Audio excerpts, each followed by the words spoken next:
There's always some wiggle room. So it may not be in your annual salary because you have to fit in the GS system level with the steps. But I had a graduate from College of Engineering who moved up to the DC metro area and actually negotiated a bonus because they couldn't raise the salary, but they were able to assist with that. Other things that people have negotiated are professional development funding, maybe funding you to go to conferences, maybe doing work remote, maybe extra vacation.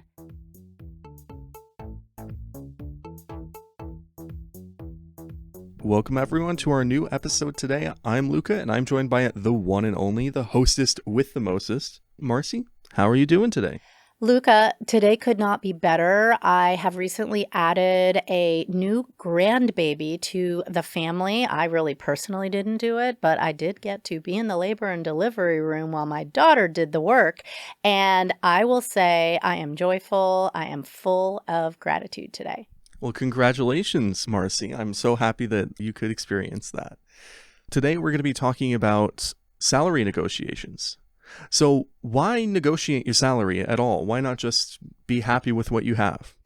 That is a question I get from a lot of students that are wondering, is this the right amount for me to do this work? I don't have any idea what I'm worth. And it can feel super awkward.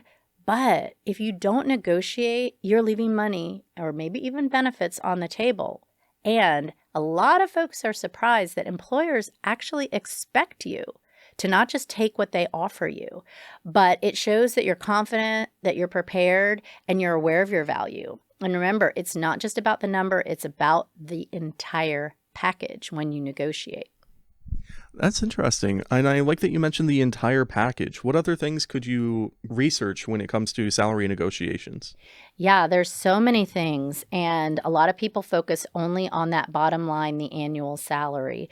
But you might also receive things like benefits. You might receive parental leave. We were just talking about babies. And I know right now, I think my daughter is getting 1 month off before baby was born. And then 5 months after. That's all paid, but the company does not have to do that for you. I mean, the Family Medical Leave Act says that they cannot fire you for becoming a parent, but you can take leave without pay.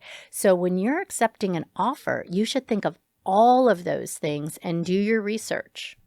And when is the right time to do salary negotiations or to do your research in general? Is it when you're applying for the job or when you've had it for a while? When is the right time to do that? I'm so glad you asked that. Not until you get the offer. So that would never be anything you brought up in a first conversation because the hope is that you will have more bargaining power once you know that they want you. So I'll tell you my story. When I interviewed at NC State, I was sitting on Hillsborough Street at a restaurant called the Rathskeller, which no longer exists. It might be next to Mitch's Tavern. That's been there ever since I started here. And I was being interviewed by the associate dean who quoted me a salary amount. So at that point, I was in the interview and they shared what the salary was. And I was thinking to myself, okay, I flew out from California for this job. And side note, I was so naive, y'all, that I never even asked them to reimburse me for my flight. And did they offer? No, because no one is saying, can we help you with your flight unless you ask for it? So mistake I made that hopefully you will not make.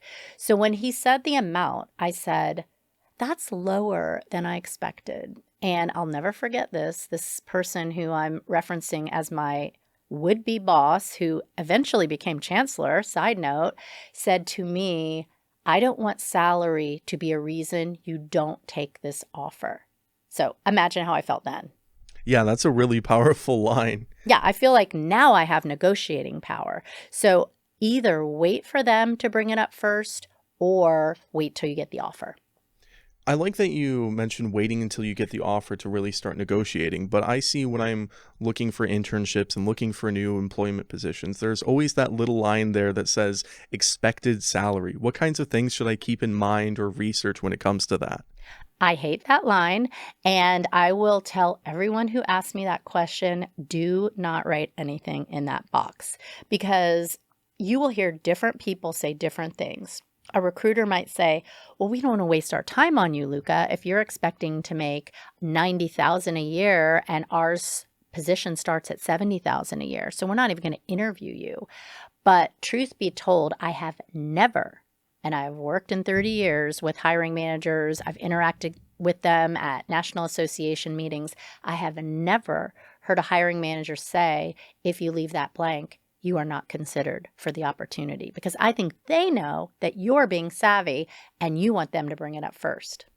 That's really interesting. I'm glad you gave us that little bit of insight. So let's say you leave the box empty, you get your interview, you get an offer, and that offer is a little bit too low, a little bit less than what you were expecting. What do you do from there? Yeah, when it's too low, first of all, I'll back up and I'll say, you should have a number in your head, right? When you're going in and now you hear the number and you go, ooh, that's lower than I thought, just like in my story. So you already know what you're worth.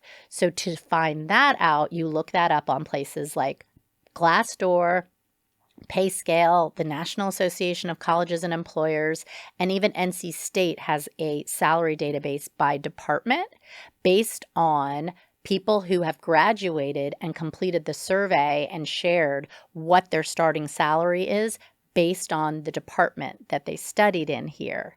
So I will make sure that you link all those up so that students will have the access to all of those databases. And now you've done your research, so you know what you are worth based on your study. Maybe you did the internship, so you're worth a little bit more than the average person, but you look at all the averages that you see for entry-level people, and you also keep in mind where you'll be moving, right? Because a job in Raleigh is very different than a job in New York City or San Francisco or Washington, D.C., which is funny because my daughter who lives in New York lived in all three of those cities. And I'm like, you have literally picked the three cities in the U.S. when you go to the CNN poll of salaries that are the most expensive to live in. So all of that will help you when you think the salary is low. Take a breath. And then enthusiastically think about the offer. You can politely say, is there any room for negotiation? So I would thank them. So thank you so much for the offer. I'm so excited that you want me to work here and that you have come to me with a salary. Is there any room for negotiation? So notice what I did there. The first thing I did was I was enthusiastic with my thank you. And then I just asked them because I don't know until they say, no, there's no room. For example, if you're trying to get a federal job, that might be non-negotiable because when you get a bachelor's degree and you graduate, there is a step system and you have to fall within there. So there's red tape, there's bureaucracy. So you learn that. But you could say something as kind and friendly and thoughtful and polite as, based on my research, I was expecting something closer to, and always let them know you're excited, but also be clear on your value and don't feel pressured to answer on the spot, because if you go back and forth a couple times and they say this is the final offer, you have some time to think. You don't have to answer within 10 seconds. You can ask for a week or more. Yeah, and those are some really great resources to know your worth and know what kind of salary you should be looking for. And I know that you mentioned some government positions that might not have the kind of wiggle room or flexibility that other positions have. Are you kind of just out of luck in those situations, or can you still negotiate to some extent? Yeah, I like the word you use, wiggle room, because there's always some wiggle room. So it may not be in your annual salary because you have to fit in the GS system level with the steps. But I had a graduate from College of Engineering who moved up to the DC metro area and actually negotiated a bonus because they couldn't raise the salary, but they were able to assist with that. Other things that people have negotiated are professional development funding, maybe funding you to go to conferences, maybe doing work remote, maybe extra vacation. I have to pay to park at NC State, which is a little bit of a pain. Sometimes you can negotiate that. And I actually negotiated this is an interesting one, and I think it's unique to higher education, a sabbatical, which means you leave the university and you go to another place. And mine was Australia. And I got to go there with my family for 6 months. And that was a huge perk. So even though if I looked at all my friends who maybe were making more money than I was, I realized that experience meant way more to me than just dollars. There's a lot more to negotiating than just that $1 amount of your salary. There's so many different things that you can think about when it comes to job offers and negotiating in general. Are there any things to keep in mind, any final tips when it comes to negotiating a salary, or maybe some other things as we've just learned? So I think the final thing I'll leave listener with is I said this: polite, professional, and positive. Maybe I didn't, but I'm going to say it for the first time. The 3 Ps: polite, professional, and positive. For example, this script is, thank you so much for this offer. I think this is a great fit for me. Based on my research of similar positions in the field, I was hoping we could discuss a salary in the following range. Is that possible? So it's confident and respectful. And remember, the worst thing they can do is say no. And then you go back and you think a little bit more about it. And then the bottom line is know your worth. This means your skills, what you bring as value, and what your bottom line is. Like, this is the lowest I will accept.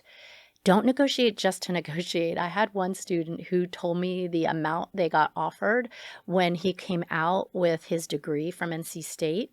And I said, that is a great offer. It's even higher than you expected to get. So you don't have to just do it because you think you should do it. If they give you the right offer, then you can happily accept it. But don't settle for less than you are worth, and always keep the conversation respectful and focused on mutual success, because negotiation is not a battle, it's a collaboration. Well, thank you so much, Marcy, for giving us some tips on salary and negotiation and some things that you can negotiate in a new job other than just the salary amount. You are welcome. Everybody, get the money you are worth.